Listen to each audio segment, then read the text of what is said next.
We started originally, there were 4 board members with an idea that we needed to help the city schools. There were probably 15 or 20 schools in the city at that time. All of them were get to the point where they couldn't get enough money to live. So we thought we need to start a scholarship fund for those people. So the first phase was getting it going, setting up a board, setting up an organization, but not being very successful at collecting very much money. And you understand this, but I think you had to wear our moccasins in order to really understand it. We had nothing. Nothing. Fred says, first thing you have to do, Chuck, is get a board. I said, okay. He says, and I want you to go to Jack Gerber. He already has a start. And ask them if they could just move over and become the board for this new organization that had not been named yet. We asked to meet with Jack and his board, and we did. And they said they wanted nothing to do with us. There was a little change of a mind there, and the Large Light Scholarship rode off into the sunset. And some of those board members then became the startup for what we commonly know today as the LESA board. I was working with Chuck Conover at Word of Life Lutheran School, and because I had some business experience, he asked me if I would be willing to come along with him and start a new venture, offer kids an opportunity from all walks of life to attend Lutheran Elementary Schools.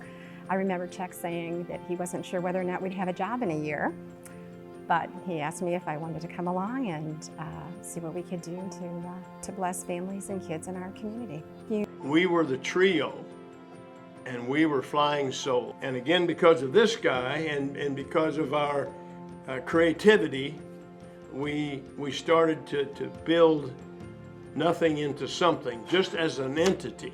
From that point then, under his leadership and his direction and his fantastic knowledge of the corporate structure of things, all business, which I respected immensely, Susan did as well, we then developed a name, Lutheran Elementary School Association. You may remember Jim Brockman, a retired Lutheran educator.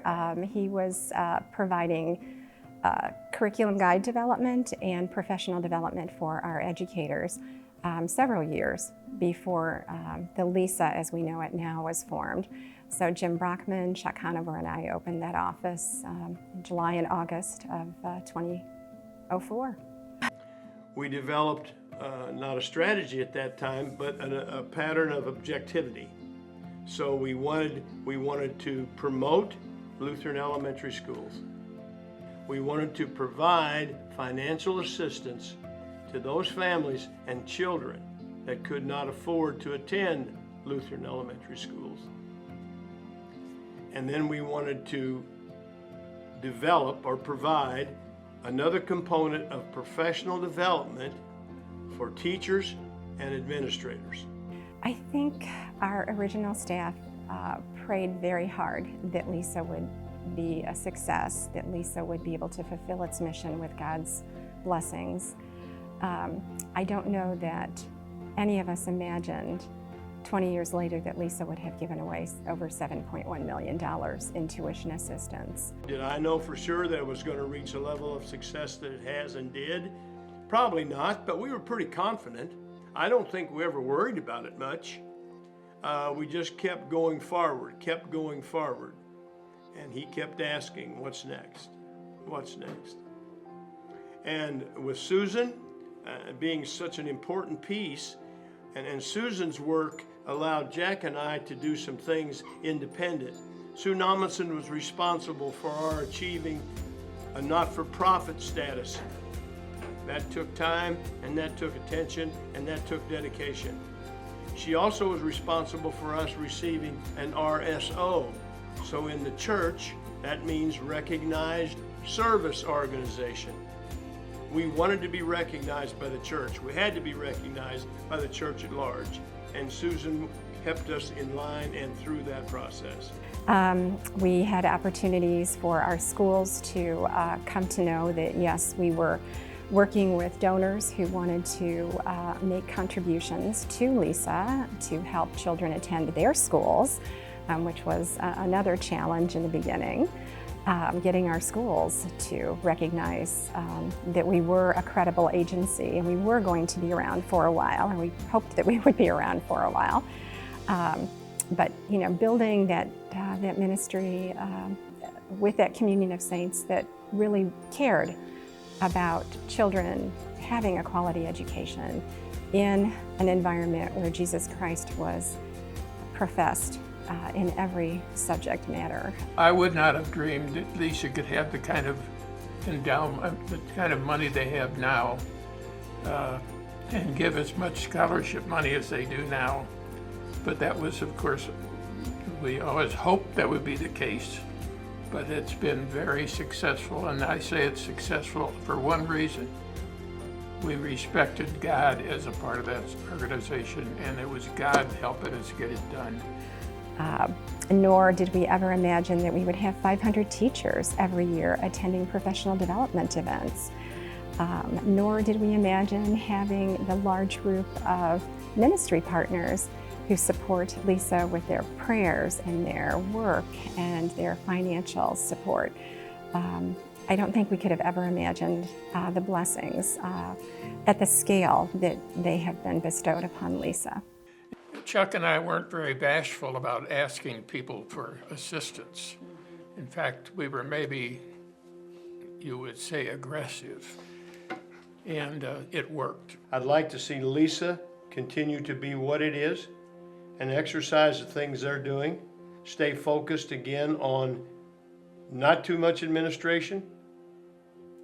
Keep percentage of that cost at a minimum. So that we're giving, again, the mass majority of our funds that you raise. And the more kids we can bring to Christian education, particularly with the education, general education these days, it's just terribly rewarding. My dreams for LESA 20 years from now in 2044, ideally, would be that tuition assistance would not be something that would be needed any longer. It would be a lovely world where our congregations could go back to offering faith-based education at no cost to families. In reality, I don't know that that will happen. So my real dream for LESA 20 years from now is that LESA has the resources to financially support any family who wants to send their children to a Lutheran school. So one of the things that I have seen at home is that he really now uses the power of prayer. And when things become difficult or he has a challenge in life, that he will go off and he'll tell me that he prays about it. And then I can really see the joy in his eyes when some of those prayers are answered. So he's really become a leader in our family in regards to religion and prayer, and he will pray with the family at dinner, and he'll often lead prayer, and he will guide us spiritually, and he will help others in the family stay on track through his guidance that he has learned through school. So as a single mom, obviously, any tuition assistance is really greatly appreciated, and those scholarship opportunities have allowed our family the ability to put him in those Lutheran schools, which has really given him the best education for him at this point in his life. So my son has just had a really positive experience in the Lutheran schools. He went to public school for elementary school, and so he's seen the difference in the schools, and he has really expressed that he is now an actual person. He's not just a number, that his teachers really know and understand him, and he feels safe asking questions and really having a relationship with them, and knows that they genuinely care about him, both as a student and as a person in life. I think the greatest impact that LESA has with all these great values that it provides Lutheran education is the collaboration and the network that it organically provides for all these Lutheran schools. So each Lutheran school or principal doesn't feel like they're on an island, but they're part of the bigger family that we belong to, children of God, loved and saved by Jesus. And I think what LESA does is it comes alongside all of our Lutheran schools and helps them pool resources to focus on the priorities and important things, to step away from the urgent that each principal or teacher is facing each day, and see the bigger picture and align with our values of being Christ-centered education. We're one big family serving the Lord together. You know, when I came on about 3 years ago, I came in as the development director role, and one of the things I wanted to see before I sank my teeth into it was the commitment of the board and the volunteer base and the love for the organization. And sometimes you find organizations that are stretching out to try to bring their board along. But what I found with this group was, and this organization and the donors who have participated, is that they're bringing us along. There's an excitement, there is a passion for ministry, there's a passion for children, there's a passion for Christ-centered education.